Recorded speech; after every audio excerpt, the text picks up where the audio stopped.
Bismillahirrahmanirrahim. Assalamualaikum warahmatullahi wabarakatuh. Ikhwan fillah berkemajuan. Alhamdulillah, pada kesempatan kali ini kita bisa bermuajah kembali. Insya Allah kita akan membahas sebuah tema yang penting, sebuah tema yang menarik, yaitu tentang politik, yaitu tentang negara, yaitu tentang khilafah.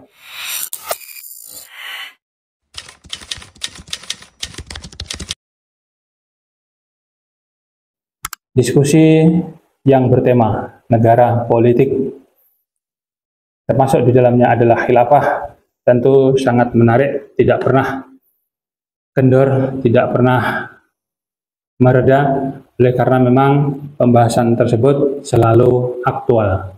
Realitasnya, di dalam sejarah kehidupan berbangsa dan bernegara, selalu ada dua aliran yang tarik-menarik, yang selalu berhadapan-hadapan, yaitu aliran yang sekuler dan aliran yang religius, di mana aliran yang sekuler sudah tidak peduli dengan keberadaan agama untuk mengatur tentang negara, hubungannya masyarakat dengan negara, dan aliran yang religius yang masih beranggapan bahwasanya untuk urusan yang sebesar itu masih diperlukan adanya kepedulian ataupun campur tangan agama.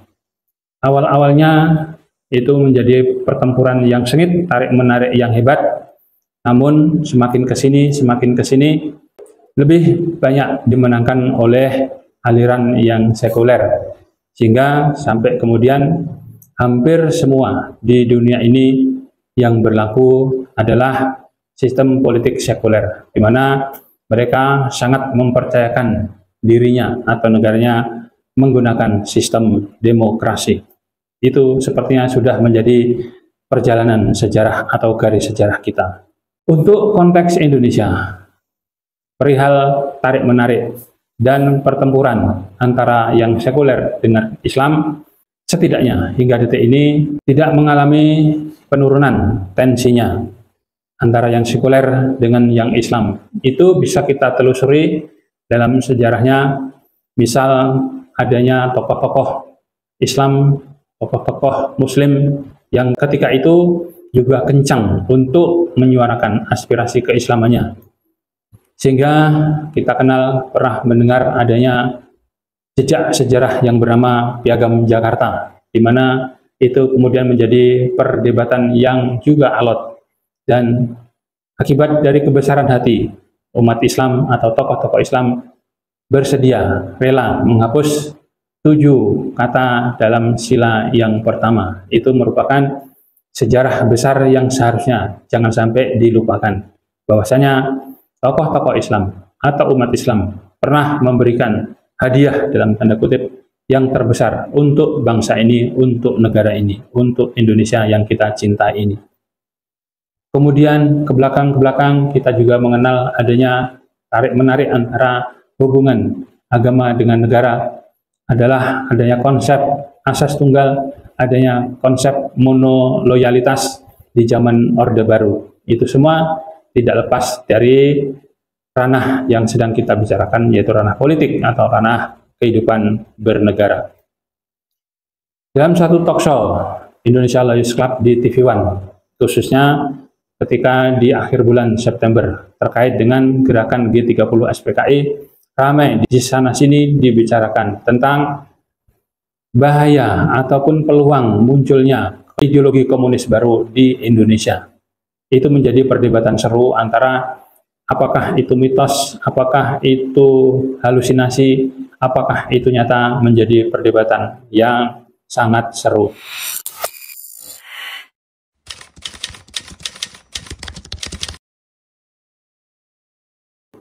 Termasuk di dalamnya ketika itu pernah saya saksikan Menteri Politik Hukum dan HAM yang dijabat oleh Mahfud MD.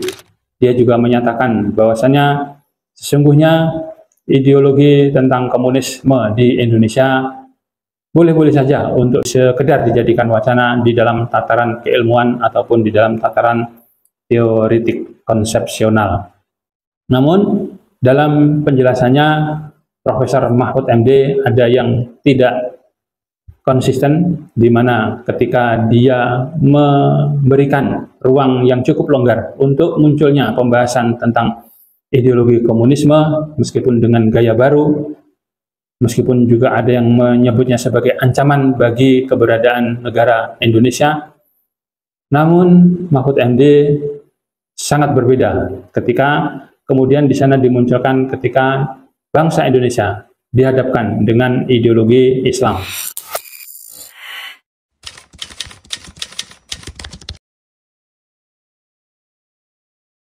Saat itu tentang pembicaraan tentang ide negara yang paling kuat, yang paling rajin, yang paling getol menyuarakannya adalah satu kelompok dengan yang menyebut dirinya atau menyebutkan idenya, konsepnya adalah konsep khilafah.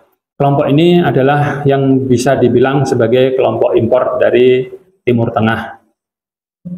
Dan kelompok ini di Indonesia eksis, bahkan juga resmi sebagai organisasi kemasyarakatan keislaman yang seperti mempunyai brand image terkait apabila ada kelompok di outgroupnya, di luar grupnya, ataupun ada pemikiran-pemikiran, ataupun ada konsep, ada ide yang dianggap di luar sistem khilafah, mereka stempeli, mereka labeli sebagai kufar, sebagai tauhid, sehingga kata-kata kufar, kata-kata tauhid itu seolah-olah menjadi diksi mereka, dan itu menjadi brand mereka yang menyebut dirinya sebagai kelompok ormas Islam yang paling getol menyuarakan khilafah di Indonesia khususnya.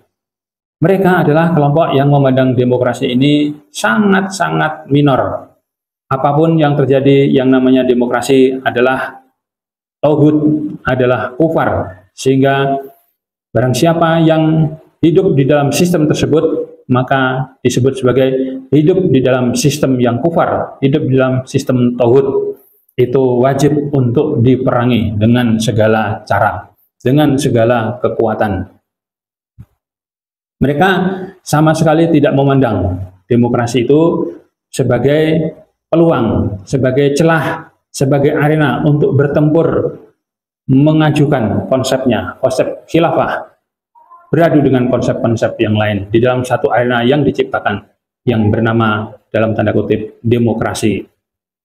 Karena sesungguhnya prinsip untuk beradu konsep, beradu gagasan di arena demokrasi itu sejalan dengan kaidah di dalam Islam ataupun di dalam usul fikih ataupun di dalam syariat yang menyatakan bahwasanya apabila kamu tidak bisa memperoleh seluruhnya, maka jangan tinggalkan seluruhnya, atau ambil sebagiannya di mana itu bisa. Dan semua itu adalah rumusan dari para ulama yang cerdas, yang bijaksana, dari Quran surat At-Taghabun ayat 16. Wattaqullaha mastata'tum. Bertakwalah kalian sebenar-benarnya takwa, dan bertakwalah kalian sebatas kemampuan kalian. Artinya kemudian muncullah kaidah tersebut, apabila kamu tidak mampu memperoleh seluruhnya, maka janganlah kamu meninggalkan seluruhnya. Untuk demokrasi semestinya atau sebaiknya bisalah untuk menggunakan celah itu kemudian menaikkan, menggolkan gagasan khilafah. Berdasarkan itu juga saya menganalisis bahwasanya kelompok ini adalah gerakan takfiri, di mana mereka menyebutkan atau mengklaim bahwasanya sesuatu sistem yang di luar sistem khilafah adalah kufar, adalah tauhid, sehingga sesungguhnya mereka meskipun tidak secara langsung dan tidak secara lugas menyebutkan kafir ataupun tauhid, tapi mereka secara tidak langsung dan secara sembunyi-sembunyi, secara malu-malu, mereka adalah gerakan takfiri yang ada sedikit perbedaan dengan gerakan Khawarij. Kelompok ini juga pernah saya tanyakan ketika suatu saat bertemu di dalam satu seminar di Yogyakarta sekitar tahun 2003 atau 2004. Sesungguhnya keberadaan entitas khilafah ini kemunculannya dimulai dengan cara top down ataupun bottom up. Itu saya tanyakan kepada salah satu narasumber, dimana kalau yang saya pahami, apabila top down artinya kemudian kita merebut kekuasaan, kita memenangkan kekuasaan, kita berhasil mentransformasi yang tadinya tauhid, yang tadinya kufar menjadi khilafah, atau bottom up yang lebih bersifat kultural. Kita mengadakan dakwah secara kultural, secara benar, secara kafah, kemudian dengan keberhasilan bertahap bisa menerapkan sistem kekhilafahan.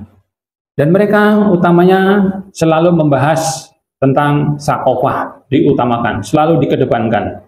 Satu kali juga di dalam seminar itu saya tanyakan, kenapa kelompok Anda ini selalu lebih mengutamakan bidang aspek sakofah, sementara perjuangan Rasulullah yang saya ketahui dalam sejarahnya, Rasulullah lebih mengedepankan atau lebih mendahulukan di ranah akidah. Itu ada perjuangannya selama di Mekah atau periode Makkiyah, di Mekah selama kurang lebih 12 tahun.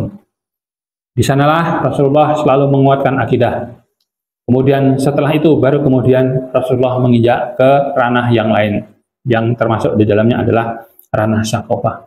Terhadap pertanyaan itu, narasumber hanya bisa menjawab bahwasanya kita perlu bagi-bagi tugas. Kita lebih mengutamakan sakofah. Monggo yang lain apabila ada yang lebih mengutamakan di ranah akidah.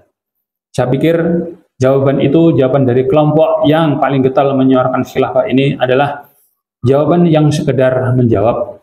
Namun terlihat betul bahwasanya mereka ini sesungguhnya belum mempunyai konsep yang matang tentang penegakan khilafah khususnya di Indonesia.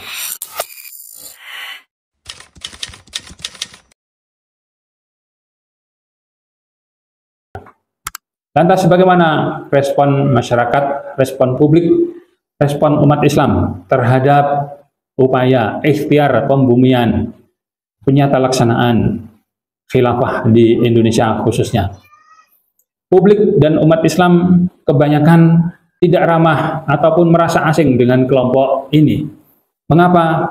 Karena kelompok yang getol menyuarakan khilafah ini cenderung eksklusif, cenderung hanya mau bergaul dengan kelompoknya sendiri, di mana itu bisa dimaklumi karena mereka merasa kelompok yang paling benar, di mana kelompok di luar mereka, khususnya di internal Islam, internal Muslim, adalah kelompok kufar, adalah kelompok tauhid. Itu adalah akibat dari di mana mereka punya doktrin yang sedemikian itu. Mereka juga mengklaim kebenaran, bahwasanya hanya dengan khilafah di situ ada kebenaran, hanya dengan khilafah Islam bisa dinyatalaksanakan, dibumikan, diselenggarakan dengan benar, dengan hak. Di luar itu Islam adalah bukan Islam yang sebenarnya. Itu menurut doktrin mereka. Ini juga sebenarnya sama saja, secara tidak terang-terangan mereka adalah gerakan takfiri. Misal, di dalam seminar yang saya ikuti itu, tahun 2003 atau 2004 itu, salah satu narasumber mereka di pimpinan pusat di kelompok mereka menyatakan bahwasanya di bulan puasa seperti ini adalah bulan yang sesungguhnya kita justru banyak dosanya. Mengapa? Karena coba Anda keluar, pasti nanti Anda ketemu dengan paha, Anda ketemu dengan aurat wanita, Anda ketemu dengan sesuatu yang itu adalah pemandangan-pemandangan jahiliyah. Mengapa itu semua bisa terjadi? Mereka mengembalinya kepada umat Islam sendiri. Karena umat Islam sendiri tidak berkuasa untuk mencegah itu terjadi. Itulah dosa kita. Maka satu-satunya jalan supaya kita tidak berdosa seperti itu, kita harus berkuasa untuk mampu membuat mereka bisa menutupi auratnya. Ini saya pikir adalah logika yang cacat, logika yang keliru, sehingga bagaimana mungkin di mana bulan Ramadan adalah bulan penuh berkah, tapi menurut mereka adalah justru bulan yang penuh dosa, di mana kita menjadi sumber kesalahan yang paling utama, karena kita belum mampu merebut kekuasaan untuk kemudian menerapkan nilai-nilai Islam di bumi Indonesia. Meskipun demikian, kemudian juga saya sempat menanyakan bahwasanya adakah contoh entitas khilafah di Indonesia sekarang ini? Misalnya ada kabupaten yang sudah menerapkan khilafah, adakah kecamatan, adakah kelurahan, atau yang terkecil, adakah RW atau RT yang sudah menerapkan sistem khilafah di Indonesia? Mereka juga terbengong-bengong di dalam menjawabnya. Mereka sepertinya juga tidak punya persiapan untuk menjawab dari pertanyaan yang sedemikian itu. Jadi kita sebagai umat Islam yang awam setiap hari didengung-dengungkan dengan indahnya khilafah, dengan sempurnanya khilafah, tapi ketika kemudian kita minta contohnya untuk entitas yang terkecil sekalipun, mereka tidak sanggup untuk menyodorkan contoh yang saya minta tersebut. Maka dalam hal ini mereka seperti tidak punya data. Berbeda dengan keberadaan ISIS. ISIS kalau ditanyakan mereka punya pemimpin, mereka punya wilayah. Ini ternyata mereka tidak mampu menjawabnya. Terlepas dari ISIS itu siapa, ISIS itu apa.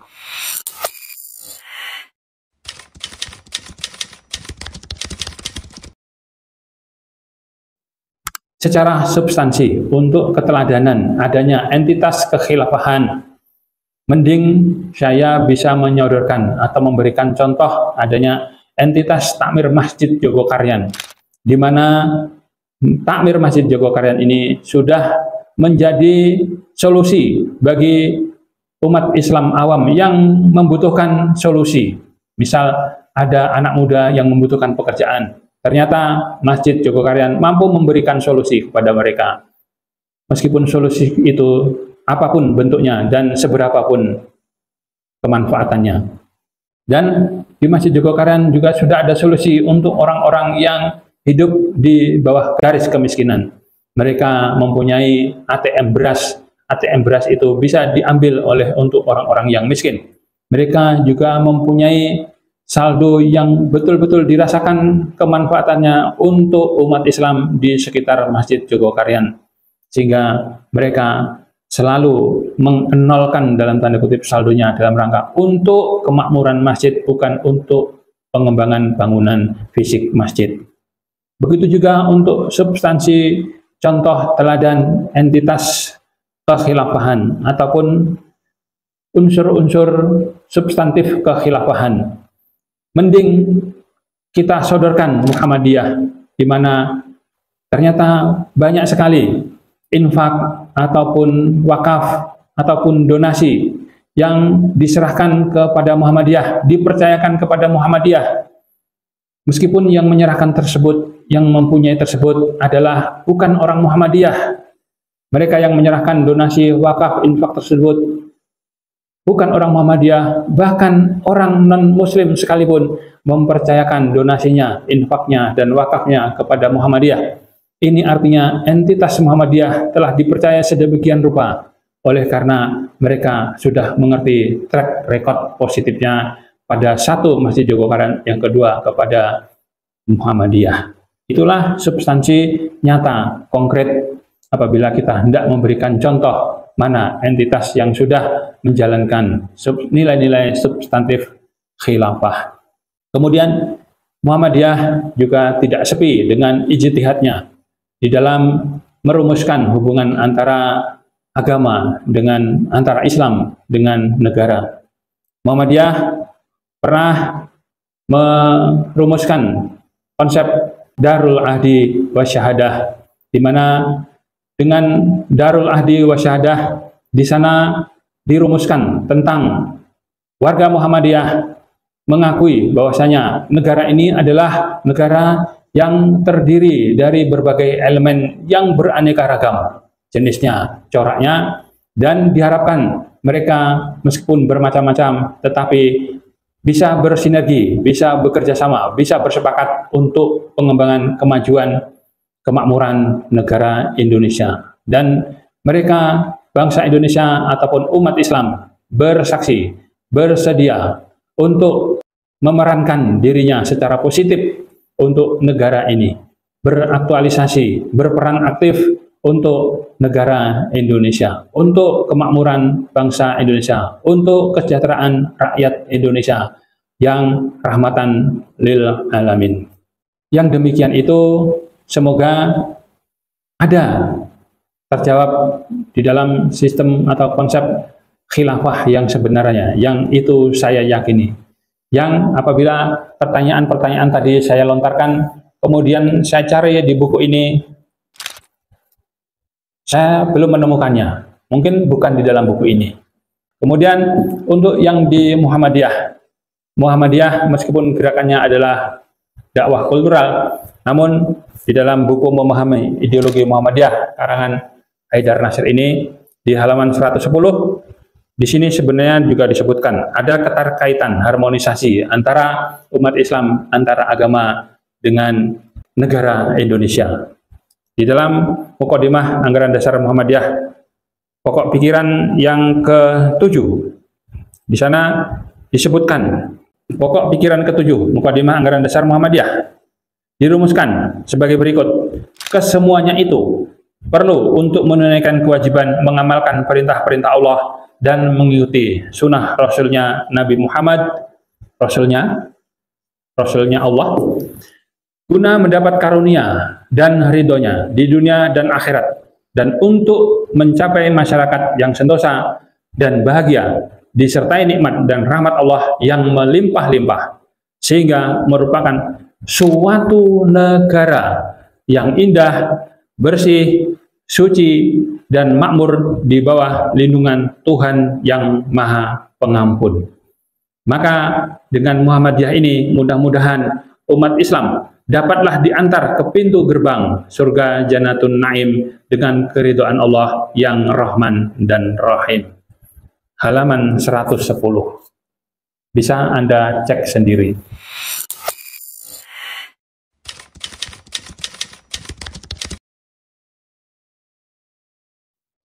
Kembali kepada khilafah yang terakhir, bahwasanya khilafah secara struktural menurut pribadi saya, menurut analisa saya, sesungguhnya bukan tujuan, tetapi merupakan akibat dari dakwah kultural yang benar, dakwah kultural yang kafah, dakwah kultural yang sungguh-sungguh. Sehingga dakwah kultural langsung berefek kepada struktural, dan disitulah nanti terbentuk dengan sendirinya. Kalau di dalam Muhammadiyah disebut masyarakat Islam yang sebenar-benarnya, di sini tadi disebut sebagai negara yang bersih, suci, dan juga terbentuk negara baldatun thayyibatun wa rabbun ghafur, yaitu adalah khilafah. Semoga penjelasan ini menjadi bahan untuk diskusi kita semua, dan marilah kita selalu berharap kepada Allah Subhanahu wa taala agar nilai-nilai Islam untuk selalu tercermin di perilaku umat Islam dan membumi di bumi Nusantara dan bangsa Indonesia. Demikian yang bisa saya sampaikan. Mudah-mudahan bermanfaat. Apabila ada kesalahan, saya mohon maaf. Akhirul kalam. Wassalamualaikum warahmatullahi wabarakatuh. Salam berkemajuan, mencerdaskan, mencerahkan.